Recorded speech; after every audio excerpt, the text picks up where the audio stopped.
President Dr. William Ruto Niwatetea Uthukumi wake akanawa Silikali Yake Muviani wa Kisomo Ayoloota Amwe Maundu ala Silikali Yikite Kwailya Kisomo ata Kumaandika Alimu na Waki wa Ilasi Aineena Kavindani Ukuvinguua Umbano wake wa Kisomo Kaundini ya Nakuru. President Ruto Niwaweta kana Silikali Tayongelete Ilovia ya Kisomo kuma Billioni $500 mpaka Billioni $700 na ile Ayasya Yikite thesya uyananu imanisioni sionde va Kenya. President Ruto ingi Niwaweta kana Silikali Yake ni andikite Alimu ngiliana Amwe na kwaka Ilasi miongo ile na itatu tanzia imwe ya kukeliana Kwailya Kisomo aneti mumo na ilivyote.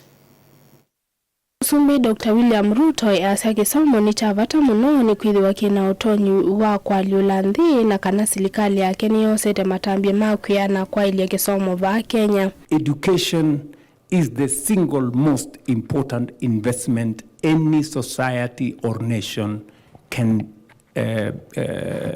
roll out. It's the single most important investment. The development of our human capital is the single most important to a nation. From the position I sit in as president, if there is one very important thing is to have an educated, informed society.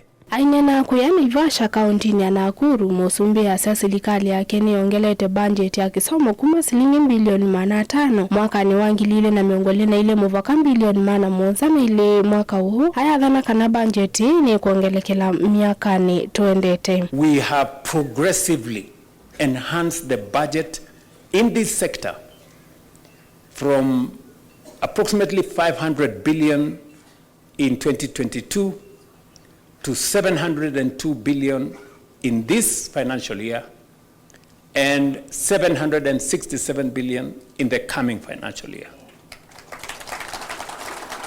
We don't treat the investment and the resources we are putting in education as a cost to us.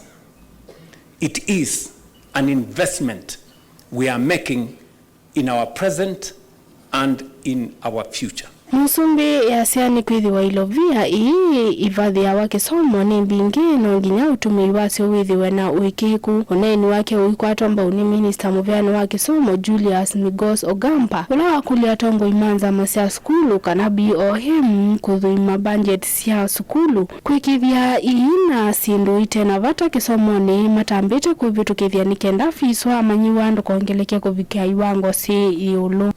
The public taxes that we allocate to education, 700 billion shillings is a lot of money.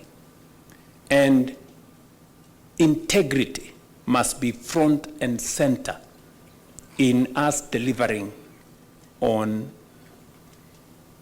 education and making sure that we can account to the Kenyan public on the resources we are spending in education. But now we are going to the BOMs, the Board of Management, and some of them are here.